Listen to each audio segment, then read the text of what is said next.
Good evening and welcome to Slam the Gavel, the show that tells it all regarding family court, other court issues, as well as CPS. I'm your host, Marianne Petrie. There is a non-denominational retreat weekend at the Resolution Center of Jacksonville, Florida. This will be a time of support and renewal for parents and grandparents on the journey of parental alienation. This will take place April 22nd through the 24th at the Resolution Center. Standing strong in resilience, paving the way for good health and a great future. I will have all the notes in the podcast notes themselves. Right now, I have a new guest. Her name is Jennifer Murphy. She's a child advocate. It's not what she does, it's who she is. Children are our greatest resources. For many reasons, kids today are not being raised. They are learning most of life's lessons on the internet, violent video games, or their friends and TV. We are no longer going to accept things we cannot change. We are child advocates. We are not trained to retreat. It is game on. We have failed kids on so many levels. As advocates, it is our responsibility and obligation to fix the issues that are not working for our children. Now I'm going to introduce Jennifer Murphy onto the show because she's going to talk about an initiative and other topics. So I totally welcome you. Thank you so much for having us. We appreciate your time.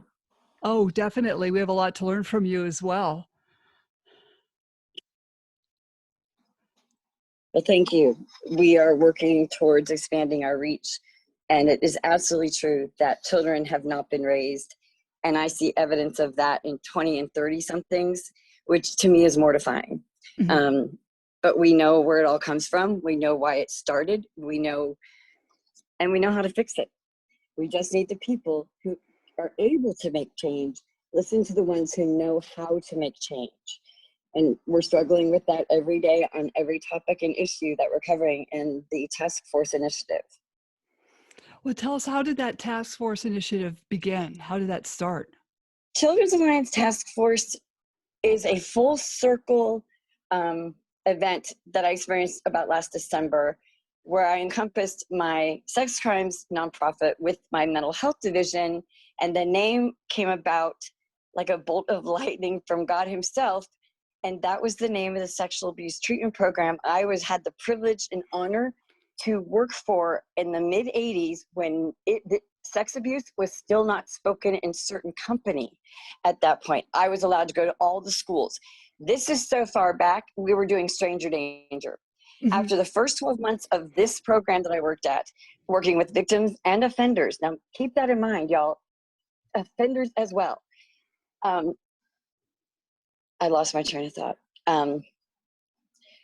That after the first 12 months, we analyzed the data. We knew several things for sure. 95% of the abusers were the fathers. We're not talking about uncles, brothers, teachers.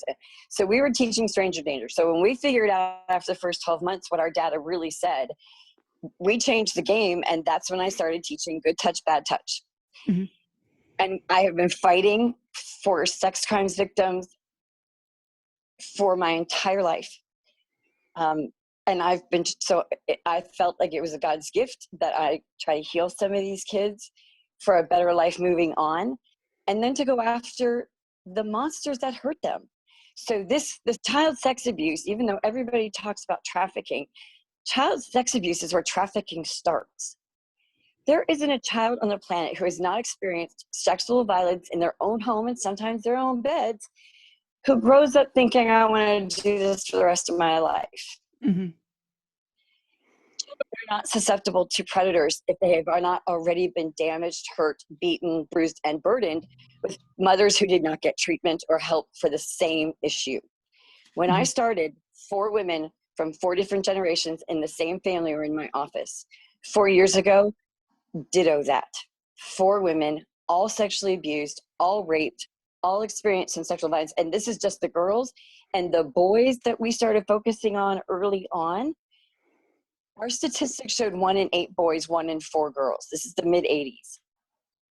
It is my belief, with 35 years of this under my belt, that the numbers are actually closer to 1 in 2.5 girls and 1 in 3.5 to 4 boys. there are better reporting technologies and different reporting things.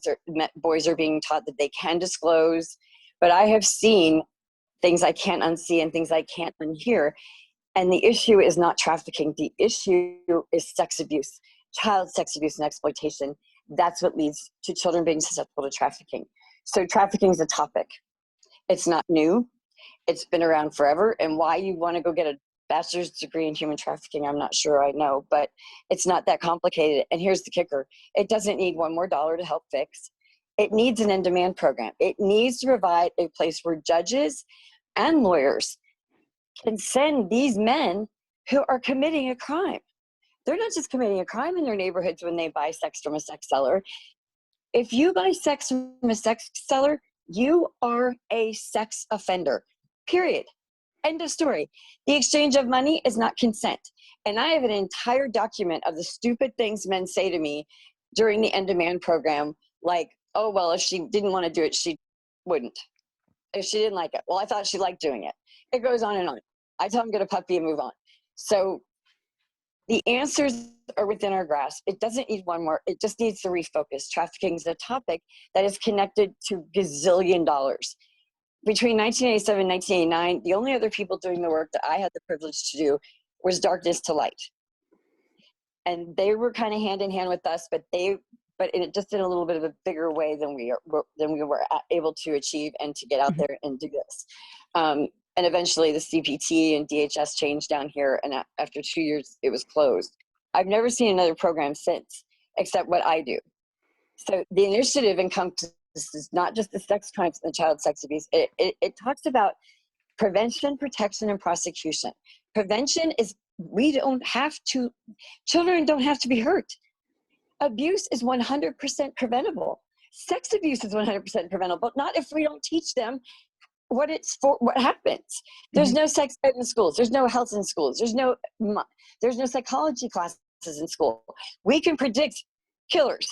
We can predict those kids that go up and kill. Like I had the privilege to meet and hug and pray with and cry with the Parkland gang kids when we were working very hard to pass Marcy's law.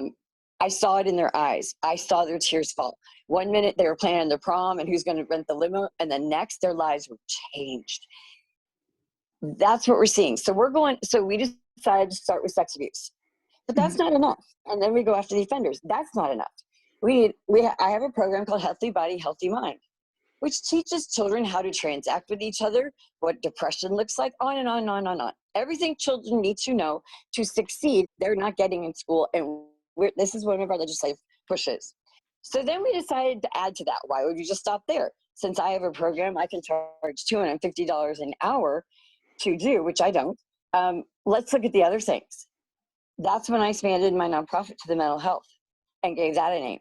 So when Children's Alliance, so when the task force, global task force, mind you, came so clearly to me, I put the umbrella company as Children's Alliance Task Force. It was called Children's Alliance Doing Business as a Sexual Treatment Program for Kids.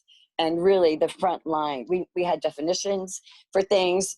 We defined molestation, we defined rape, we didn't know men could be raped, we didn't know wives could be raped, we didn't know child on child. All these things we learned in that 2 years at that organization. And it couldn't have been better learning for somebody who's been picked to do it. Nobody picks sex crimes, nobody. And my son, who's very, very, very bright, he loves psychology. He has a head for it, pun intended. He has a real keen grasp of it. But he looks at me one day and says, "Mom, I love it, but don't be offended. I am never doing what you do." I looked at that boy who's 6 inches taller than me and got me about 150 pounds probably. And I said, "Jacob, nobody should have to do this." Mm-hmm. Mm-hmm. So what we also did was we did 3.5 years of undercover investigations, and we were about to print and publish our findings, and they were repugnant. So when I did this in 87, 89, we didn't have any backup, and I was allowed to go everywhere. So now, fast forward 35 years, I come back to the same area, and now we're not allowed in schools to talk about trafficking, but we're going to put a human trafficking, or we're not allowed to talk about rape and sexual assault of kids. Now we have legislation that says human trafficking is the course they have to take. Well, here's the problem with that. Every 1 in 3.5 girls and every 1 in 4 boys sitting in that auditorium has already experienced sexual violence in their own home and probably their own bed. Mm-hmm. They don't give a rat's behind about human trafficking. What they want to know and what they're trying to tell you without screaming at the top of their lungs is, are you freaking kidding me? No. How about nobody protected me? How about nobody stopped so-and-so from raping me? How come I'm still going home to a stepfather, an uncle, brother, sister, mother who rapes me at night? They don't care. What they need to know is how to protect themselves, what to look for. And let me tell you the psychology of a child, because this is kind of what I'm doing at one of the conferences this year. And I was just making notes. Do you know what happens when you tell a child about how these people manipulate them online? Do you know one little girl goes, what'd that man say to you? That's to her friend. Then she tells her friend, that's playing. She ain't doing that. No, he's a liar. And then that friend tells that friend, tells that friend, tells that friend. Are you kidding me? Remember, 1 in 3 girls, 1 in 4 boys has already been raped in their own home. So then we add the other things that make life miserable for children that we've backed out is impaired parenting, no fathers. It is not okay to drop your seed and leave anymore. And we've had enough of that. One of our legislative pushes is to get the rule and law, which is just absurd and it's idiotic and defeats the purpose of taking away or suspending the driver's license of parents who owe child support. I don't care if you're a man or woman. It is the dumbest counterproductive thing on the planet. So we're looking at that as well. That's why all the team members are so important. So when God said do this, I said, we're gonna have a little talk. He has fulfilled my first promise was, I was not going to recruit. We don't beg for money. We don't ask for it. I've been working for free, but you better send me the best of the best, because nothing less will do. And let me tell you how he answered that in spades. The people, and I got goosebumps, I got chills. I mean, I told my son, no one's going to sign up for this. But when I did the soft launch, before I knew it, I had 162 people sign up, begging That's to work excellent. with us. That's excellent. Now, by July, I thought the number was 260. Then I did the count 3 weeks ago. It's more than 900 people. I mean, the best of everything. So we had a narcissist parents. Because I have all these programs I use for adults and children. So we have all the kids programs, but we have the parallel program. One of the things in the in-demand program that I wrote was that there's a parallel to each module that states about the offender and the victims. And these women are victims. These men who sell their bodies, these guys think they're buying sex. What he or she is doing is selling her soul. That's different. And there's no equality, because equality implies that they have a choice. These people don't have a choice, and they were never protected. And the first thing I say to new clients for the sex crime stuff is, I'm so glad you're here. I'm so happy to see you. I'm sorry it's over this. And I'm very sorry that the adults in your life did not take better care of you and did not protect you. So that's the Healthy Body, Healthy Mind initiative under prevention. So protection comes next. What do we do when they've already been hurt? Exactly. So what do we do when we didn't get to them first and they've already been hurt? So here comes the other thing. The bottom line of the whole business and the whole work of it is that we're building binders. We're adding new content. We're adding different people's content, and we're having brainstorm sessions, and we're building on the professional developed manuals I've been writing for over 30 years. And everything from sex crimes kids to, how about grief and loss for kids? Parents who are addicts. Oh my God. Talk about grief and loss. And grief and loss, I don't care what's happened to you, in my opinion, because I've experienced it way too much. It is the most difficult thing to get through. Because going through the stages is not an optional choice. It's not maybe, it's not never, don't want to. It's you're going to do it. You decide how long it takes. Grief and loss is horrible. So because of the opiate epidemic, our foster care system is now usually tapped out in the United States between 350 and 450,000 kids in the care of the government of their state in which they reside. That is repugnant. But since the opiate crisis, that number doubled in my research to 800, anywhere between 5 and 800,000. These kids have no parents. Some of them have grandparents that adopt them. Some of them don't. So the foster care system's a disaster and a wreck, and produces nothing but hurt and injured kids. You know why? because they don't have my sex abuse treatment manual for dealing with these kids, which is ask Dr. Phil. If he has said it once, he said it a million times. You cannot experience this kind of abuse and go to just anybody. And he explains they're versed and specialized in everything mental health, but on this topic and issue, they are laser focused. That's exactly what I do, but they cross over. Because if you don't get them therapy, they will not get clean and stay clean. All addiction is rooted in pain, every bit of it.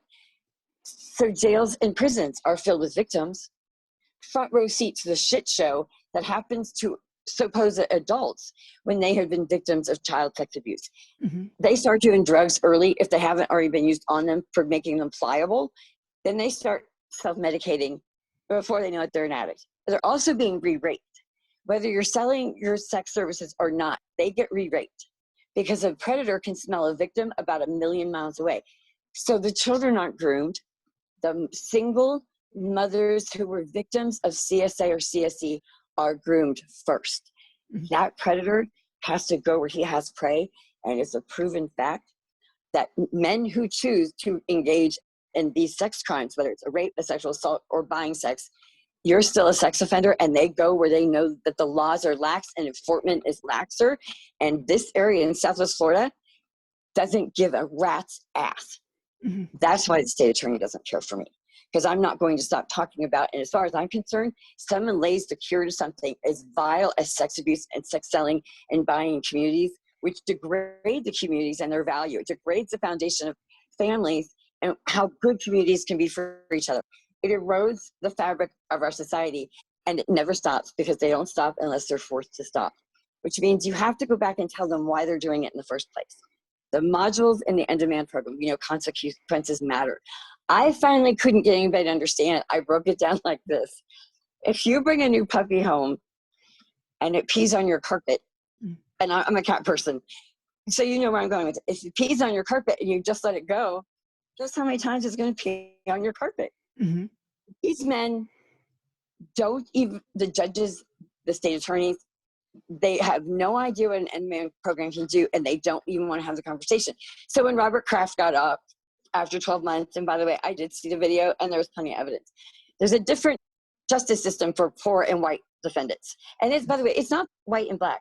The number one buyers of sex in communities are mid to upper middle class and upper class, professionally, highly educated leaders in their community, wives, children, church, whatever. They're the number, and they're white. They're white. They're not black. It's not a color thing. It is a status. It is an income thing. Because these men, for whatever their excuses for going, don't understand they're committing a sex crime, which makes them a sex offender. They also don't understand why they really do it. We go into that. And then we go into, so all of this encompasses all our programs. So we use them around the board because we're dealing with whether it's, and so we kept looking and we kept finding things that were wrong. DCF is a mess. Foster care is a disaster. I run a program that keeps families together.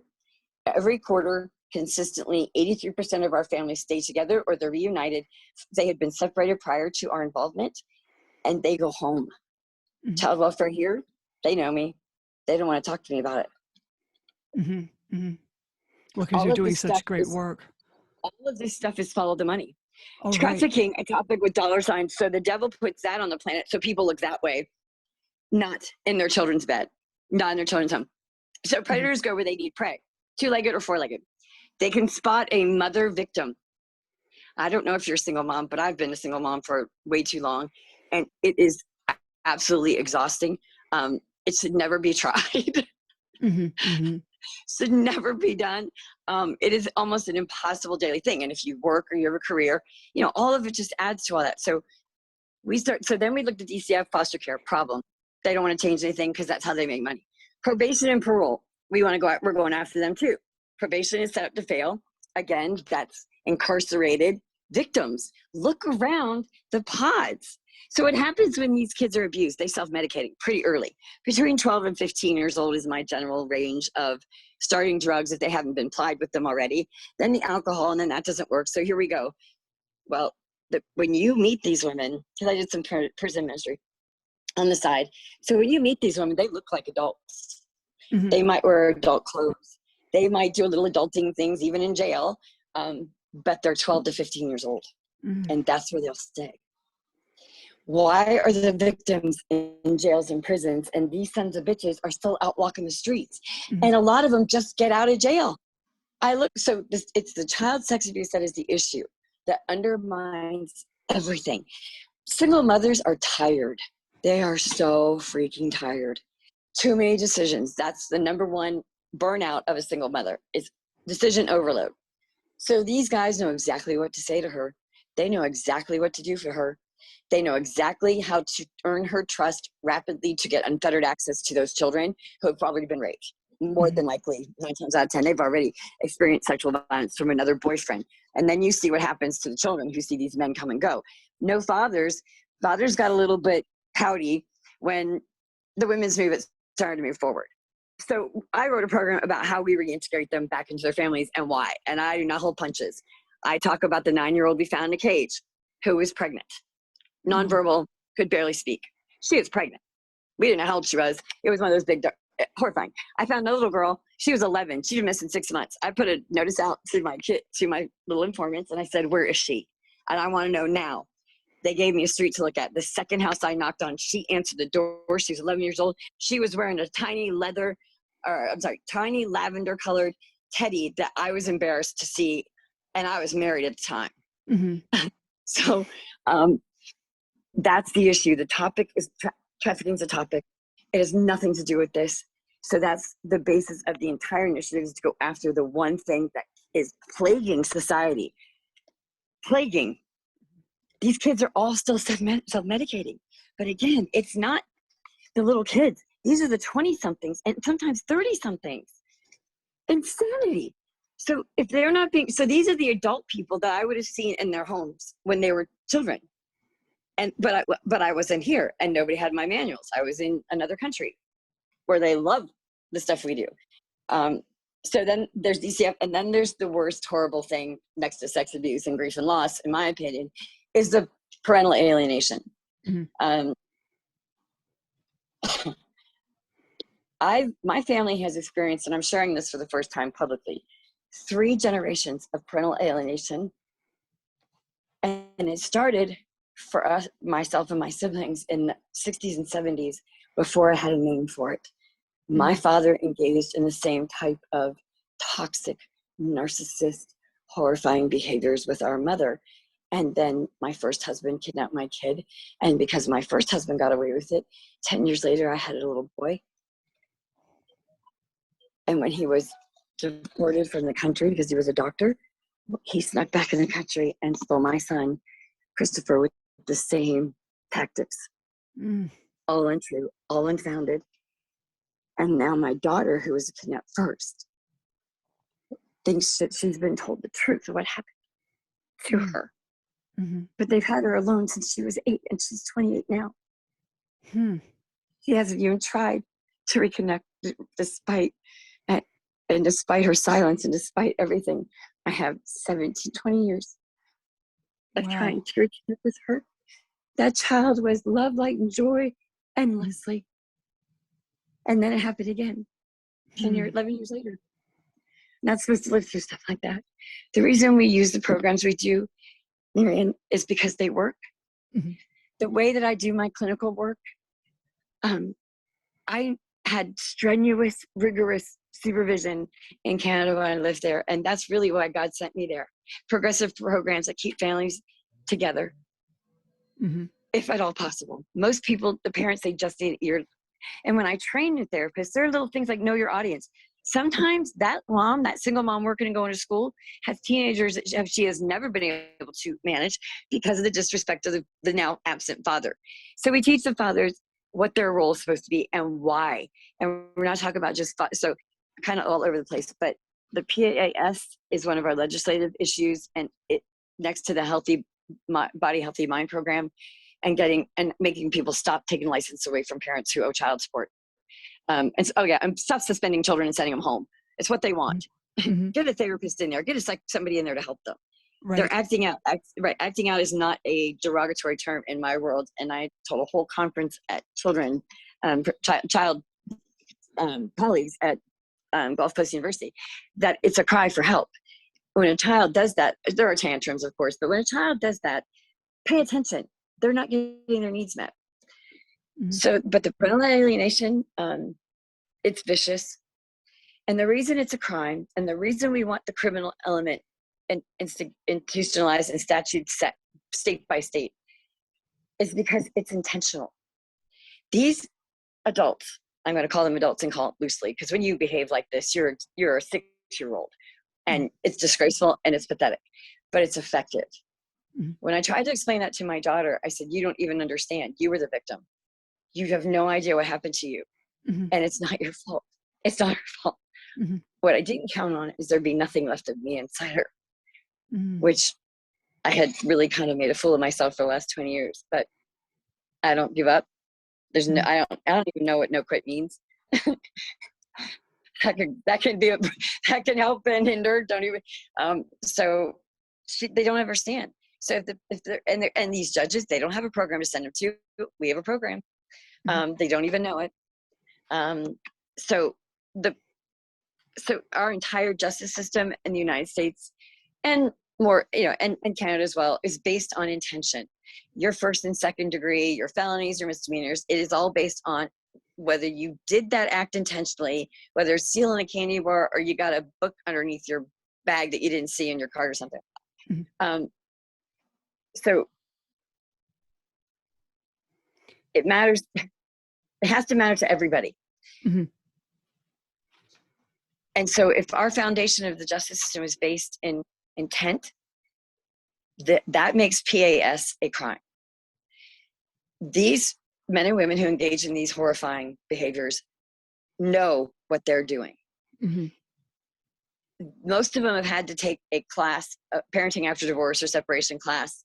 I think that's when I did it many, many moons ago, I don't think it was everywhere, but it really should be now. Mm-hmm. Why are we not training the judges what to look for? So that's something one of the delegates for the protection. So then we have, sorry, I really go a little bit. So then we have, so that's protection. We want, the PAS has to be made into a statute. It is a crime because it is intentional harm. These kids, and I know myself, I know my siblings, I know other kids who experienced it, they don't usually recover, mm-hmm. especially because they don't understand what happened to them. They have no connection. The list of harm goes on and on and on for kids who are the victims of this. So this is me personally and professionally saying, I'm done. Mm-hmm. You parents better pick it up and step up. And I had a little rhyme that I still have somewhere. It says, step up, sit up, listen up, shut up. Mm-hmm. Now, right. Wake up and step up. It is not about you. We are not team mom or team dad. We are team kid. And that means if you're my client or you're my friend, I have a friend, I got in her face. We had some knockout fights because I was speaking for her daughter. We always got back together. She's my best friend ever. She's no longer with us, but we are team kid. And it is in children's best interest to make this a crime intentional, make it so that there's a consequence besides how horribly the children grow up, low self-esteem. Ashley meanders, no real connections, no family connections, mm-hmm. no career choices, no goals, careful, cautious, but that's a trauma bond. And mm-hmm. because she had to live in a situation that was beyond her control when I had to leave when she was 8, that's all she knows. Mm-hmm. That's what it's like for these kids. They're empty. Right. They're devastated. And that is not okay with me. So mm-hmm. the no fathers is a big deal too. So we explain for the men, for their daughters and their sons, what happens when they don't give parental or financial support and why their role is so critical. And again, like the little girl in the cage, I lay it out for them on a couple of really tough cases, and they're actually boys that I use the most. Cases I've had with boys that are just unreal. And then it starts, and when you'll see the shift. Mm-hmm. So the initiative covers a lot of things. We know that we will not complete all of our agenda. We will not, and we may add to it, we may subtract to it. It's not going to look like it started when we get to the end, and it may not be complete or shifted in our time. But our new slogan will be, when it's a global initiative, that this is what we do all the time for kids. Here are the manuals to look at if you have narcissistic abuse on kids, parents who are narcissists. We have a program for them. All the domestic violence programs we have, the sex crimes programs we have, utilize this work that has shown empirical, scientific evidence that they work, because they do. And I don't know, so the binders are important, but I don't hear anybody say anymore the best interest of the child, which was everybody's mantra for decades and decades. And now I don't even hear it. And hearing it from DCF it is empty. We're told that when the doors are open, and when the doors are closed, behind closed doors, they know it's about money making, and they know that every child they apprehend earns the state federal deposit money. That's how probation and parole works here. That's how DCF foster care works here. No, you're still aging kids out at 18. Ridiculous. Also needs to be changed. So we won't shift. DCF will probably be the hardest shift, but they engage in parental alienation tactics. Definitely. When you look at they're engaged in toxic. So we might not change everything right away, but we're going to blaze a trail. We're going to set it up so that the people who are on the planet after us will know exactly what they have to do, because we had the work done first. So that's called One Team, One Fight, One Fight, One Team. And we did that as a collaboration on LinkedIn, online, in real time. And it was amazing. So that's kind of what we'll be doing with all of our teams. Then the third phase of our initiative is prosecution. And then we go back to the end-demand program. That is the punishment.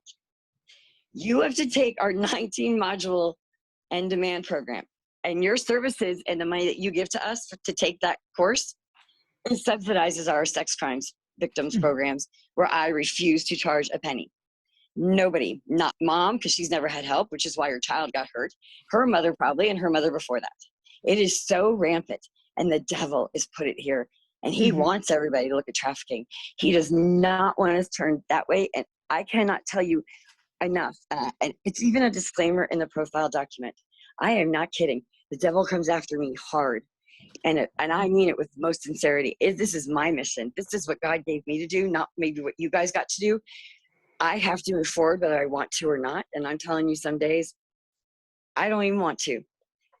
But that's what God asked me to do. And I tell very clearly, the whole thing is a God thing. The whole thing is a Holy Spirit led, God driven. But if you start getting attacked by the enemy, you get out. You'll know where we are. We will wish you so much luck and blessings. We'll keep praying for you. And then we're going to tell you, come back if that changes. You'll know where to find us. We're not hiding. And then the other thing about the initiative, which I also haven't seen anybody do, was the pay it forward part. The pay it for you part is we ask every team member what their number 1 or 2 or 3 objectives or goals are for the next 1, 3, or 5 years. And let's have a dialogue, and let's bring that to the table for each team member, and let's figure out a way to help you achieve one of those goals. I think it's only fair. Then the third thing that we're doing is that anybody who contributes to the professional development manuals gets full credit for it. Your name goes right there. Straight up. Someone said, why are you doing that? I said, because it's the right thing to do. She said, are you seriously? I said, absolutely. Because the people God sent me, I'm telling you, I've been in tears more times than I can tell you. And so the prosecution is the end-demand program. That's also preventative. Right. So if right? Okay, so we teach them what not to do and why they're doing what they do, and they will come to an understanding of, wait a minute. So we ask, like, how is your relationship with your coworkers or your kids or your wife? Because if you're doing this, there's stuff at home that's not right. And again, if you look at the number 1 buyers, you can see that this isn't the slimy person on the corner waving down a sex seller on the sidewalk in a bad neighborhood. These men are very wealthy. These men are well educated. So so my question was, number 1 and foremost, what do you say to yourself to give yourself permission to go out in the community where you live and work and commit a sex crime?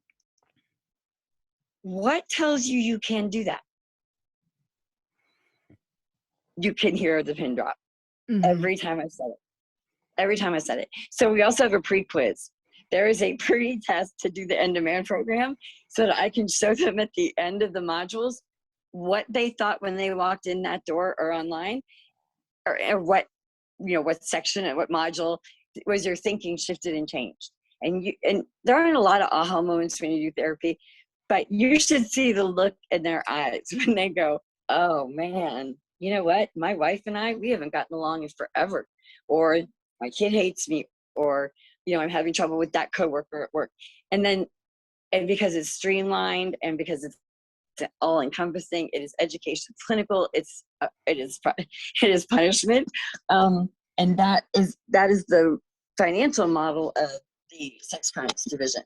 So that's where we're at with it. And the end-demand program needs to be also legislated by state statute. So we have 5 or 6 legislative initiatives we're working working for each of those topics I mentioned, and then the other team members are also engaged in the other work we're doing. And the phase we're about to go into is the brainstorming sessions, which is we get all the team members together, team leader, me, the team, we meet, we bat things around. What did you see that worked for each of those individuals? And here's how it breaks down now that we started doing that, is now it breaks down to, are we working with sex crimes and division? Are we working with the mental health division? They all cross over. Addiction people need therapy. Men who buy sex need therapy. I need therapy. We all do. You go to a therapist? I said, are you kidding me? Who do you think I talk to about the things you guys talk to me about? I said, there's no disclosure. There's no confidential breach whatsoever. But some of this stuff you just can't keep to yourself. You got to go, wait a minute. And then when the devil comes at me, I struggle. And then he beats me around a little bit and I keep getting back up. And so I'm very clear about that. And it's really important to me that, because at 260 members, every single one was a believer. Every single, and I did not create it that way. I did not intend it to be that way. But the reason it is that way is because of the work that God had me do prior. So before I even knew it, in a year, we had almost around 900 members. That's excellent. Yeah, it's a lot of work. There's no manual or books on how to run a global initiative that you didn't think was going to launch or be any. My son said, Mom, you're not hiding. You're everywhere. I said, stop it. I am not. I said, nobody's going to do this. But I did it anyway. And holy crap, he was right. He was absolutely right. They know your work. He said, Mom, they know your work. Well, he wasn't kidding. So that's kind of the initiative in a nutshell. And because it's about kids, it's about the psychology and mental health of them, which there is no other bigger issue on the planet than the sex abuse. We got to stop that in any way we can. The training of therapists, because they're horrible. And then this. Oh, you're right. You brought, yes, especially with the therapists. The psychologists are a big problem. Yes, they are. They're not trained. It's not their fault. I would not have been trained had I not been the person that God set up to us. My backstory is that every single one of my best friends going through school, elementary, middle, and high school, they were all sexually abused. Every single one of them. I was not sexually abused. I went through other things, plenty of other things. But I did not experience that type of harm. But every one of my girlfriends did. So when I say God prepared me for this my entire life, that is no joke. That is the absolute truth. If I had not got my legal studies degree, and early, by the way, I wouldn't have gone out and done the legislative track record with Marcy's Law and a few other things. We were a part of Backpage and Craigslist getting put down. We were part of I Am Jane Doe. We had wins we haven't even talked about, because doing the work, it took all 3 years to get to last December and then move forward. No clue how. I have no money. We have no paying clients. And God just keeps going, okay. I need internet and a printer right now. I think I'm going to have enough money to get a new laptop, maybe, if I'm lucky. But when I tell people I have no staff, COVID got rid of my volunteers. And I still do online and remote counseling with victims. We were part of a couple of cases you may not know about, but some of the girls at I Am Jane know were a part of this. And then Epstein, we had a connection for that too. And more. We shut down a madam in another state. who was sending the money when you buy. I was undercover, and when you buy your girls, you send the money to a 51-year-old white man in Bradenton, Florida, who collects the money. How Yeah, no terrible. problem. There are Terrible. no problem. No, there's no sex crimes here. Don't be silly. Mm-hmm. So nobody makes good decisions coming from a place of weakness. Kids are sexually abused. The depth, the breadth of their issues and what they need from professionals cannot be learned in a book. Mm-hmm. It's not there. It just isn't. So, and rigorous supervision means 5 supervisions a month. That means that's where you go and you present a case that you might have difficulty in. There's a lot of judgment and criticism, Mm-hmm. but you go to the next level. And that's where I was when I moved back here, which was just, and so I didn't know it at the time, but of course I know now. Looking back, I can see exactly where everything was planted. The word spoken over me at the new church when we started going to, a whole series of things. And I can't even get to the part where I write it all down, either on my website we're trying to build or the any of the things I'm trying to do. It's all solo. My son helped me a little bit before we moved, but it's just me. But I say we because it's not about me. I'm just a messenger. I just asked him, what do you want me to do? He told me to put your head down and go, learn to be still, pay attention to that, and just keep doing. And here we are. No idea the initiatives, anything was coming from it. So it's all pretty spectacular in that way. So it encompasses everything that we need to fix because kids it's time. It is just time. How do people contact you and your initiative? Is there a way to? Oh, there is a LinkedIn. There's a group on LinkedIn with the name. If they're interested, they can shoot me a message on LinkedIn or a text. I can give you our other cell phone is our office number. Mm-hmm. And if you want that, let me know anytime you're ready. Oh, I'm ready. Okay, 239 Mm-hmm. 738 8040. That's the cell number for the office. And then the other that's like the home, that's like the office phone. Then my cell is 239 601 4389. And one of the girls we tried to help, I tried to train a bunch of little girls who had no skills. They shut down my Facebook. They hacked my Facebook and Twitter accounts. So just look for Children's Alliance Task Force. We're pretty much everywhere. And they can reach me anywhere. Fabulous Faithful Freedom Fighters is a sex crimes nonprofit. It has a page up still. So if they'll be able to find me. I'm all over the place. We're doing, but again, it's not about money for us. It has nothing to do with money. And the sex abuse, the trafficking, it doesn't need one more dollar. It doesn't need a certificate. It doesn't need a degree, which I think is really, really weird. Because here's one of the things that got me to the initiative. We have more, I told you, 2 groups working on this stuff in the 80s. We have more so-called experts in trafficking now than we've ever had on the planet ever before, but we're still only rescuing less than 1%, which made me think, wait a minute. That's when we expanded our undercover investigations to the national. We started locally, we went regionally and nationally, and the results are repugnant. They are repugnant. I thought if I had $11 million in my bank account, can you imagine what I'd be able to do? One of the Polaris Project broke my heart, but because we started, if we're only rescuing 1%, but in 3 minutes, I think I found 6 different figures of how many kids we have enslaved. That's terrible. Which made me think, okay, wait a minute. If those numbers are all right, and I know they're not, one number I had not even seen before. It was 128 million. I did a poster of it. 128 million children enslaved. If there's 128 million children enslaved, why are we not rescuing more than 1%? They went to one of the groups. I don't even know who it is. I still don't know who it is, but they went to Bulgaria. Do you know where Bulgaria is? Geography, not my thing. I don't know where Bulgaria is. They rescued 1 victim.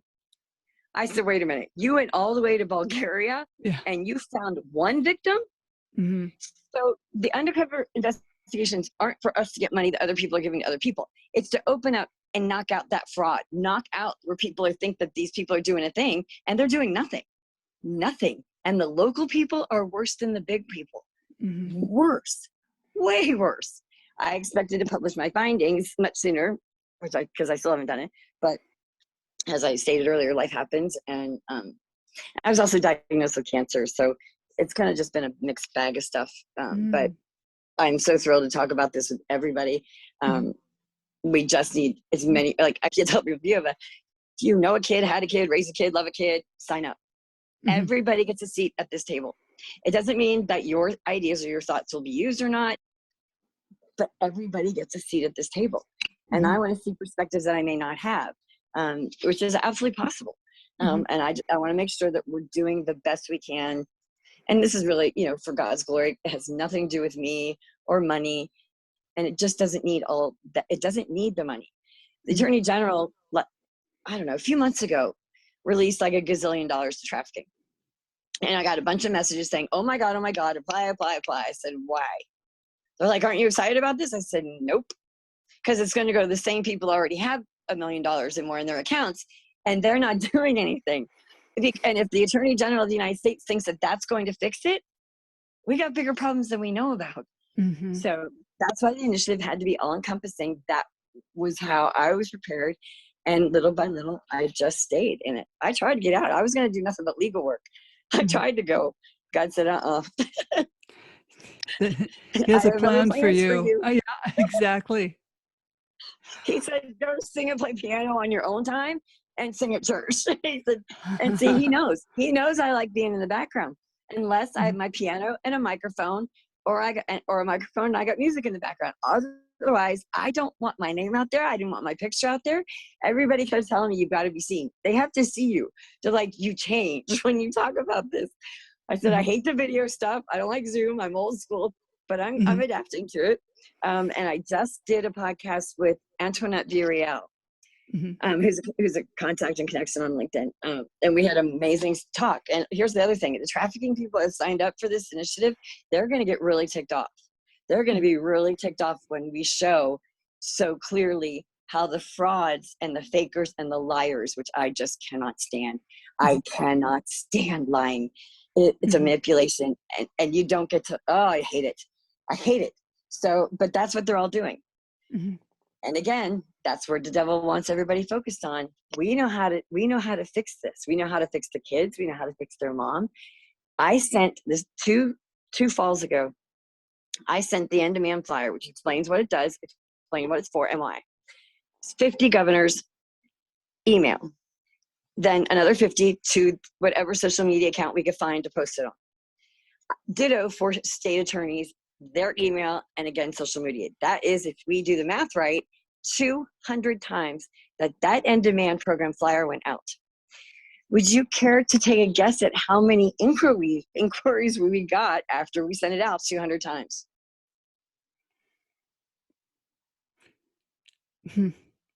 Probably not a whole lot. Zero. Right. Zero. So that was the hypothesis. If they have this much money over here, and I'm doing the work in terms of clinical, I'm seeing clients and I'm doing all this stuff, what the hell are they doing? Nothing. They're doing nothing. If I had $1 million, I'd have a building stack with staff that I trained. This would be, it would be on so big. And again, not doing it for money, but eventually I have to stop working for free, which is coming up very quickly. But again, that's not our motivation. It has nothing to do with what we're doing. And that was why it was so important. I was broke. And I told people this. I said, look, I've worked alone the whole time, and I've tried to get young women to, none of them, not one. They didn't do one label. They didn't file one document, and they robbed me a lot. So that was dumb. So it's been me. But again, there's money coming. Money was never going to be our thing. I've raised a lot of money for other organizations along the way before I had my degree and started doing my own clinical work. But I just knew that wasn't our thing. And now I know why. Because if I can do this with 0 clients, I opened the mental health division with no money, no clients. I sent a picture to the best educator girlfriend I have on the planet. And I said, you want to see how we expand our company to a mental health division with no money? And I showed her the pictures. She's like, insanity. I said, yeah, all of a sudden. So now, instead of working with the P categories, it's now sex crimes category, or is it a mental health category? And that helps to keep everybody with their own issue topic. So it's been crazy. It's been crazy good. And we are just, I'm so thrilled, despite some really hard, tough stuff and tough Mhm. times we've had. I'm so ready to just keep going, Mhm. and with a renewed energy and spirit, Mhm. clarity about what comes next, and to rigorously follow those phases, which I created, again, kind of without knowing what it was going to be used for. Mhm. And to me, that's just awe. That is just awesome power and wonder that Mhm. I, it's Holy Spirit. There's no other way to explain it. Um, and so some of the stuff we lost, we've been given back. Mhm. I just picked up an armoire last night, 2 nights ago, for free. I had one very similar. Mhm. That's So, yeah, yeah. so if you have any questions for me, feel free to Well ask. well, I would like you to come back on to the podcast, Okay. and we can talk and explain even more. I think that would Okay. be great. That's awesome. That's awesome. Educating the public. And again, these phases were critically written out. Mm. This is the phase of engaging with the team members, people that I knew were connecting with me, but I didn't have time to get to know. I Mhm. had to put my head down, be still, and just plow through everything to get to last December. And so this is a phase where I'm getting to know people. This is the phase where I tell everybody what this has been about, how we got here, and where I'm going to share stuff that I never thought I would share. The parental alienation stuff is so encompassing and so shattering. Mhm. And have experienced 3 generations of my family. I've recently had episodes with a family member that was the same kind of behavior. It is horrifying and Mhm. frightening to speak about publicly. It is devastating what happened to 2 of my children, regardless. Nobody's perfect. Parents aren't perfect. But when you erase a parent from somebody's memory and then you erase them from their life, Mhm. they're not going to do well. So we appreciate every opportunity now in this phase to just connect with as Mhm. many people as we can. We do need some administrative help, probably more than my next breath, which can be done remotely. It is just literally just like typing. This isn't the bad sex crime stuff. I don't let anybody do that. I wish other people would not hire them. I wish other people and organizations would not put them as the face of their organization as a trafficking victim, because it's the least most important thing about them. Mhm. Least most important thing about them. It is a phase they went through. If they lived through it, God bless them. Use these programs we're writing and put together to help heal the children and the adults who have been hurt and didn't get the help they need. That's how we stop it. That's how Mhm. we rewrite the narrative for children of prevention, protection, and prosecution. And I would love, love, love to be a guest again, anytime, for any topic, for any reason. Thank you so Excellent. much. We are so indebted. Definitely. And don't jump off, okay? Okay. Slam the Gavel is a podcast to help the public understand what really goes on in these family courtrooms. I'm your host, Marianne Petrie, author of Dismantling Family Court Corruption, Why Taking the Kids Was Not Enough, and Cry Out for Justice, Poems of Truth. Please join us again here with Jennifer in the future, very near future. And I thank you again, Jennifer Murphy. Thank you again. My pleasure. Thank you.